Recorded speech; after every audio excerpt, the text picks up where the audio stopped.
Api di atas gedung, apinya. Satu jenazah lagi persis Pak. Ada dua ya Pak?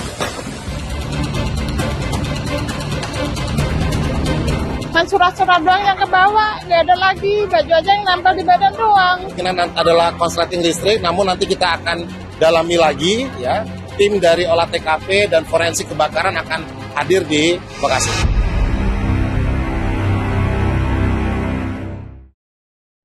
Jakarta membara. Sejumlah peristiwa kebakaran terjadi belakangan ini.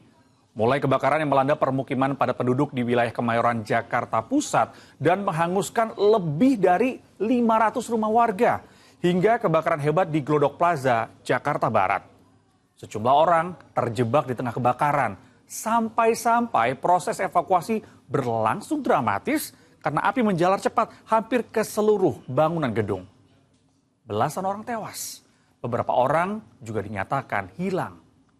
Apa yang menyebabkan peristiwa ini terjadi? Tonton booster investigasi Red Alert kebakaran bangunan di Jakarta.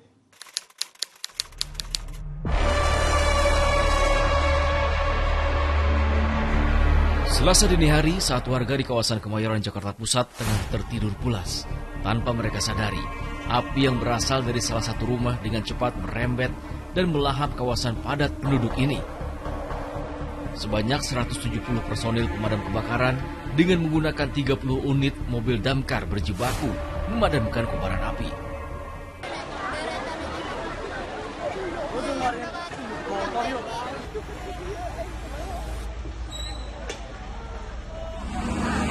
Kayaknya udah ke-6 rumahnya kayaknya.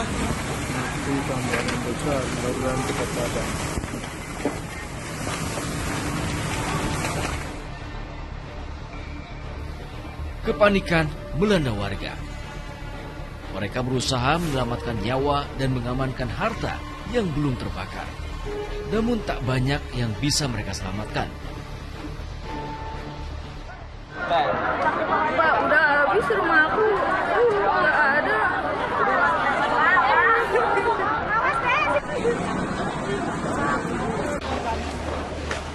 Pak, maaf Pak, rumah saya kebakar Pak.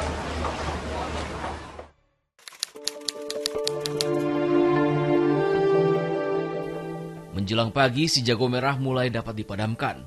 Petugas damkar masih di TKP, melakukan pendinginan agar titik api Ada satu rumah yang terlihat kepulan asap, kemungkinan adalah konsleting listrik, namun nanti kita akan dalami lagi, ya. Terkait nanti selesai semua pendinginan, maka tim dari olah TKP dan forensik kebakaran akan hadir di lokasi.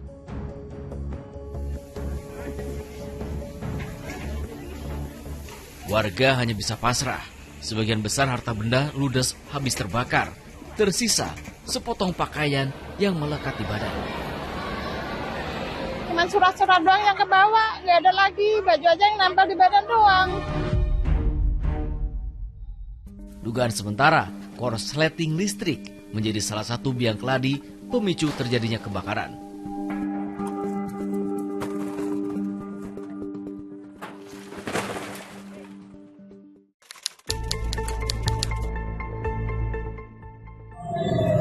Api di atas gedung, apinya di atas gedung. Apinya di atas meter. Wah, api! Api berbisik. Kayak bom ya?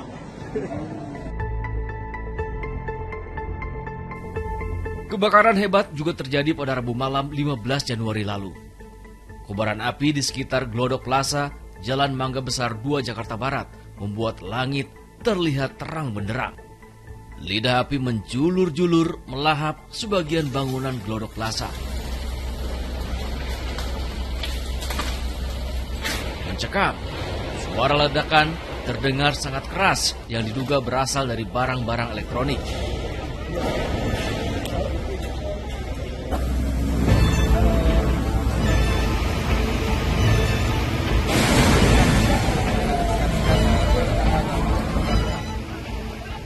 Saat petugas damkar akan memadamkan kobaran api, salah satu unit damkar terkena serpihan api yang jatuh dari lantai atas.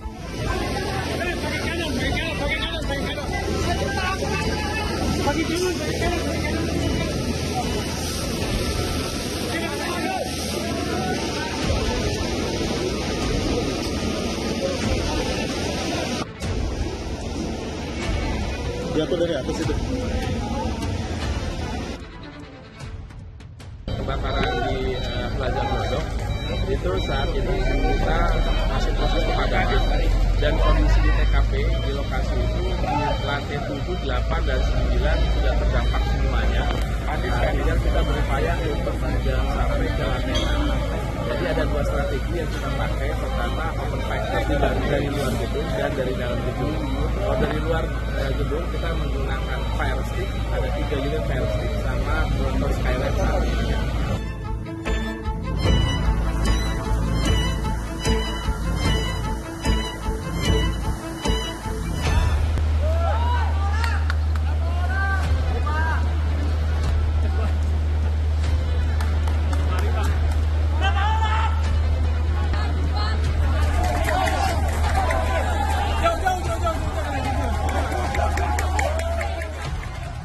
Petugas yang berupaya menyelamatkan korban yang terjebak kobaran api di lantai 7 menggunakan satu unit Bronto Skylife.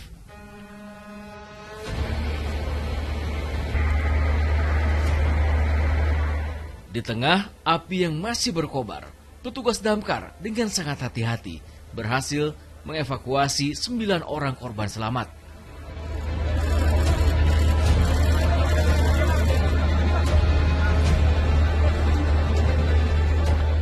Wah, nggak tahu sih, taunya udah nggak bisa kemana-mana, udah asap.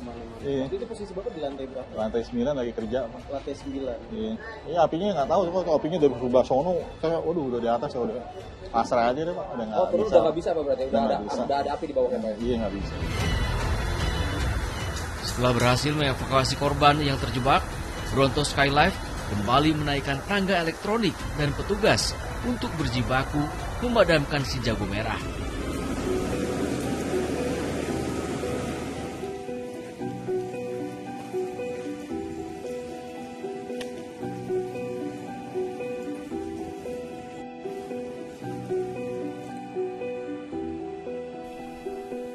Di tengah upaya memadamkan api, keluarga korban mulai berdatangan ke posko kebakaran.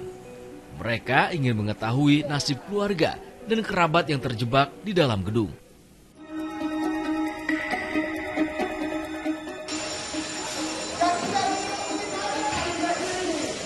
Di dalam disko udah besar.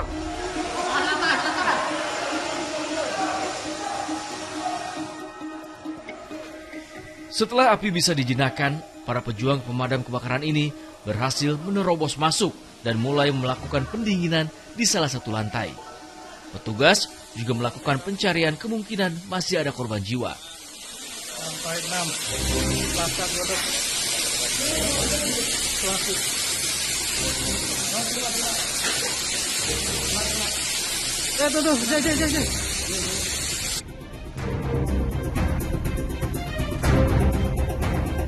Dengan kondisi badan yang sudah mulai dilanda kelelahan, petugas damkar terus berjuang menyisir lokasi dan memasuki area gedung untuk memastikan kebakaran di Glodok Plaza ini benar-benar dapat dikendalikan.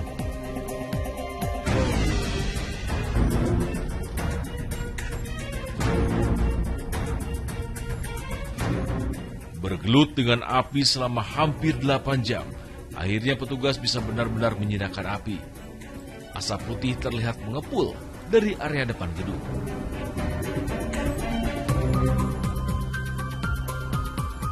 Petugas damkar bersama PMI mulai memasuki gedung Glodok Plaza untuk melakukan proses evakuasi korban. Di dalam gedung Glodok Plaza, penyisiran dimulai dari lantai 7, 8, dan 9. Petugas harus ekstra hati-hati karena banyak bagian gedung yang sudah rapuh akibat kebakaran. Kapanpun bisa saja roboh menimpa petugas.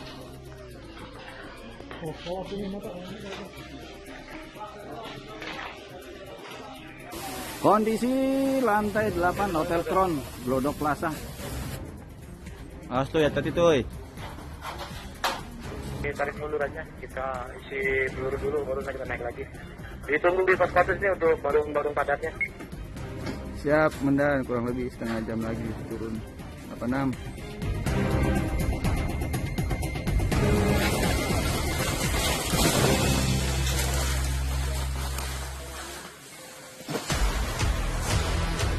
Petugas damkar bersama Palang Merah Indonesia menggais puing-puing mencari jenazah korban yang mungkin masih tertimbun.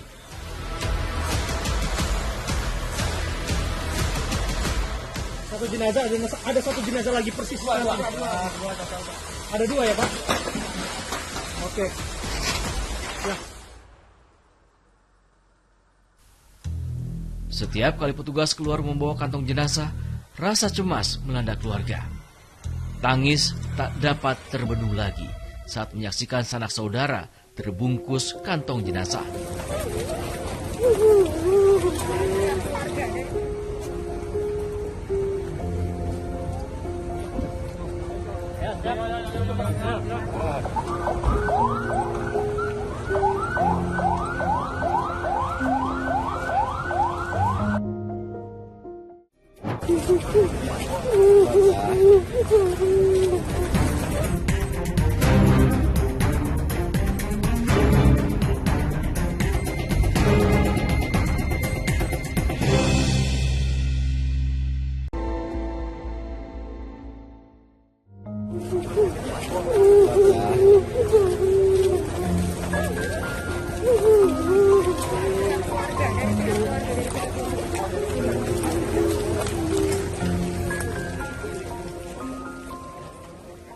BPBD Provinsi DKI Jakarta mencatat jumlah korban meninggal 11 orang akibat kebakaran.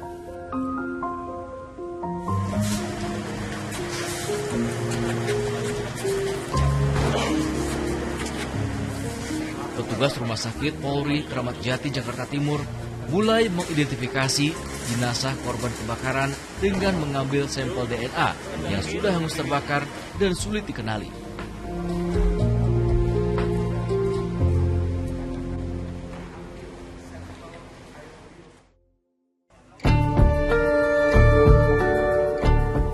Peristiwa yang menelan banyak korban jiwa dan beberapa orang dinyatakan hilang hingga kini masih menyisakan banyak pertanyaan, termasuk penyebab utama kebakaran.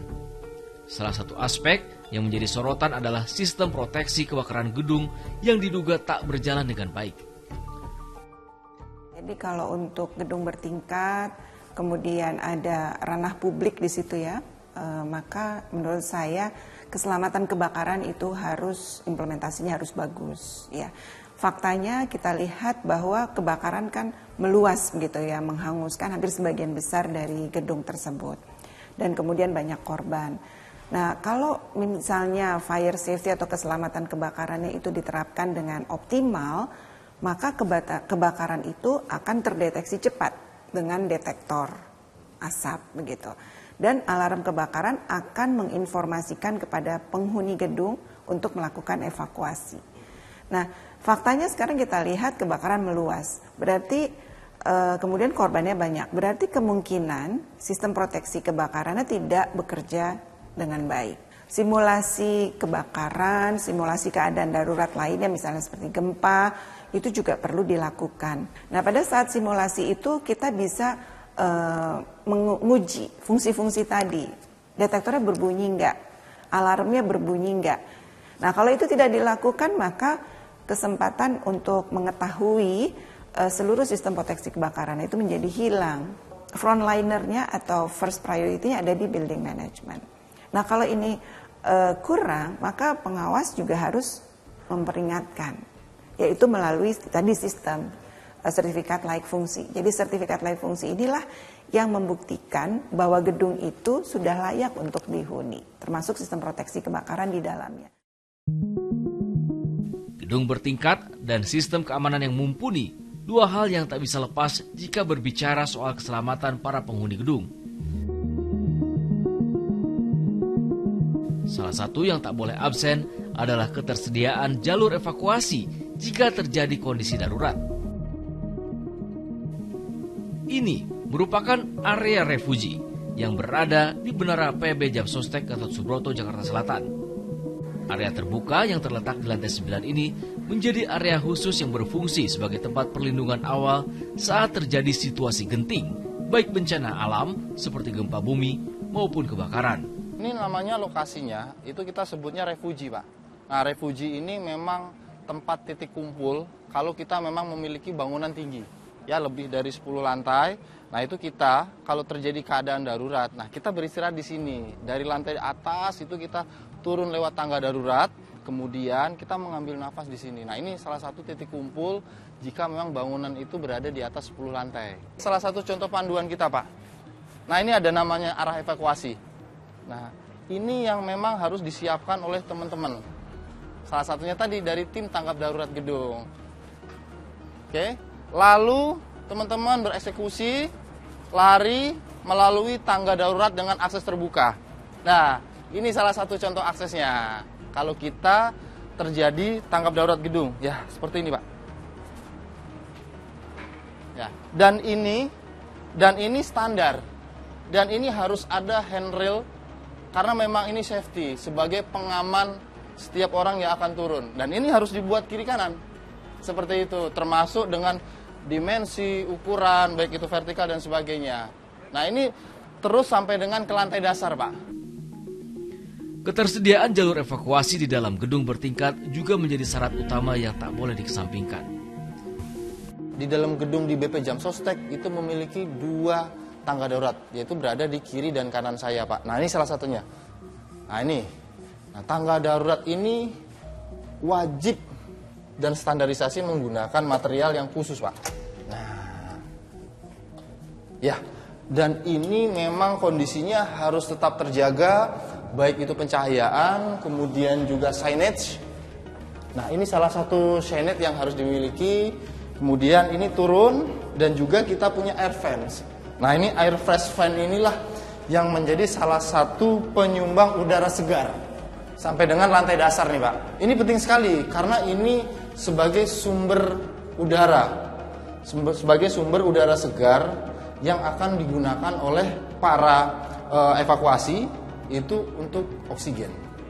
Nah, ini salah satu yang juga dilakukan pengecekan oleh teman-teman.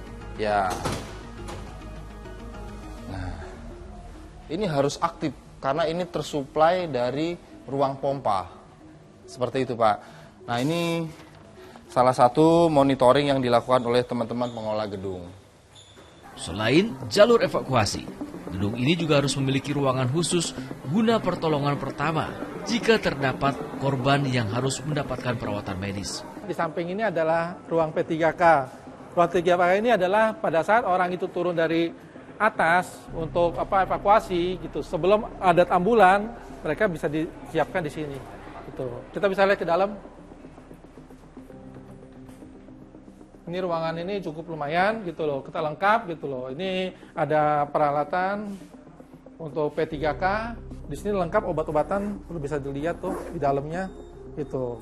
Ada kapas, kemudian ada perban, kemudian ada obat merah segala macam gitu loh. Kemudian ada juga namanya kita punya oksigen.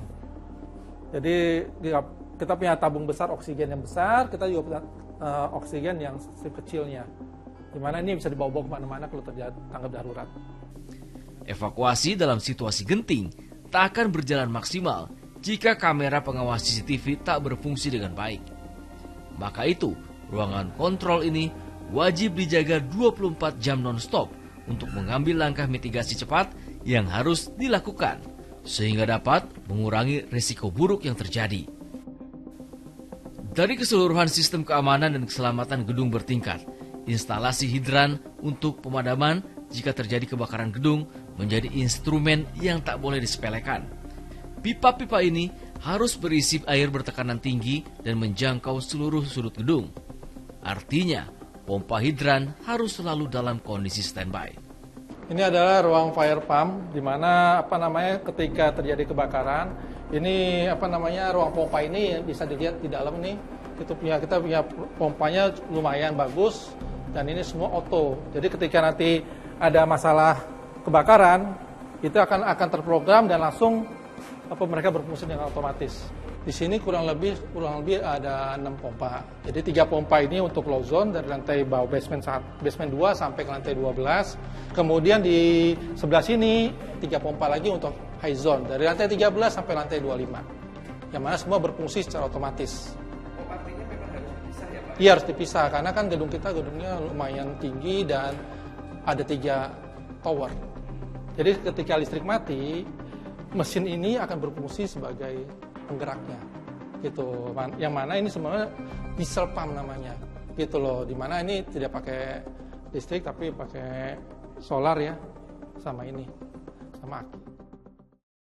Ya, sudah semestinya sistem keamanan dan keselamatan gedung jadi prioritas utama yang nggak boleh ditawar lagi karena nyawa tak ternilai harganya. Kontrol dari pihak terkait juga harus diperketat agar peristiwa serupa tidak terulang di kemudian hari. Booster investigasi pamit. Thanks for watching. Saya Jati Dharma. I'll see you around.